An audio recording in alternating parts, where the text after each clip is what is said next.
मंदिर चले गए। जब मंदिर का सुनिएगा भैया, सब बना कर पूछिएगा, पूछेगा मंदिर में चर्चा फिर उच्चारण करने बोलेंगे। तो वहां पर जब गुरु भैया मंदिर में गए तो अपना बेटी से पूछा कि हे बेटी, सबको इसी तरह करना गुरु बहन, जिस तरह चर्चा सुन रही हो, सबका बेटी है।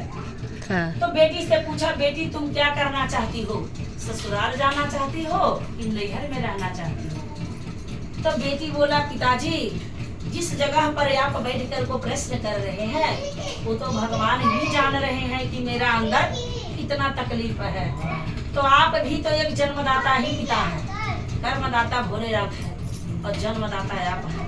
तो जन्मदाता देने के लिए कुछ नहीं आधार है, अब कर्मदाता को देने के लिए बहुत कुछ मिलता है। क्या बहन गलत बोले?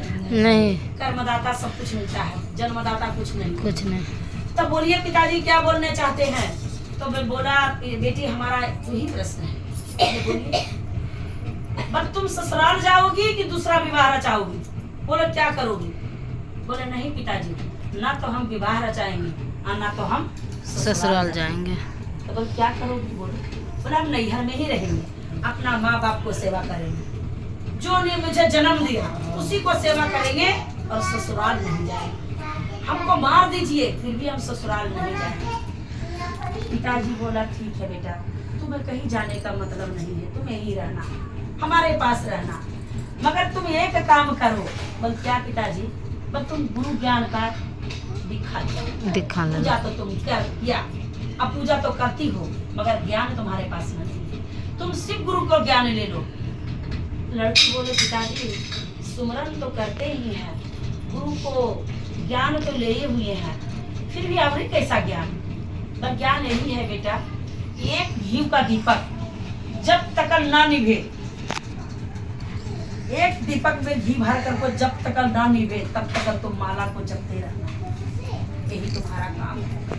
क्या करोगी अब तुम? बोलो ससुराल जाओगी कि माला जपोगी? पर नहीं पिताजी, माला जप लेंगे मगर ससुराल नहीं जाएंगे। माला जप लेंगे मगर हम ससुराल नहीं जाएंगे। पिता पिता होता है और माता माता होता है। पिताजी बोला, ठीक है बेटा, कोई बात नहीं, मगर बेटा यहाँ माला जपने से कोई फायदा नहीं है, तेरा माला तेरा ससुराल में जपना पड़ेगा। क्या करोगी अब? ये जो माला जपोगी किसके लिए? तो मेरा घर से तो तुम विदा हो गई, पराई हो गई, अब तुम्हारा माला ससुराल में ही जपना। बोले पिताजी ससुराल जाइए नहीं करेंगे तो माला कैसे जपेंगे? बस जाना तो पड़ेगा बेटी, क्योंकि ये नैहर है, नैहर तेरा अब पराया हो गया, दूसरा का घर हो गया, अब तुम्हारा घर नहीं, वही घर में जाकर को तुम्हें माला जपना है। और पिताजी कैसे जपेंगे? जब माला बैठने जपने के लिए बैठेंगे तो मेरा सास गाली देगा, ससुर गाली देगा, गोतनी देगा, देवर जेठानी सब मुझे गाली देगा, तो उस जगह पर हम माला कैसे जपेंगे? इतना काम करते हुए भी मेरा सास इतना टोन काटती है, मारती है, बाहर करती है, फिर भी हम माला कैसे जपेंगे?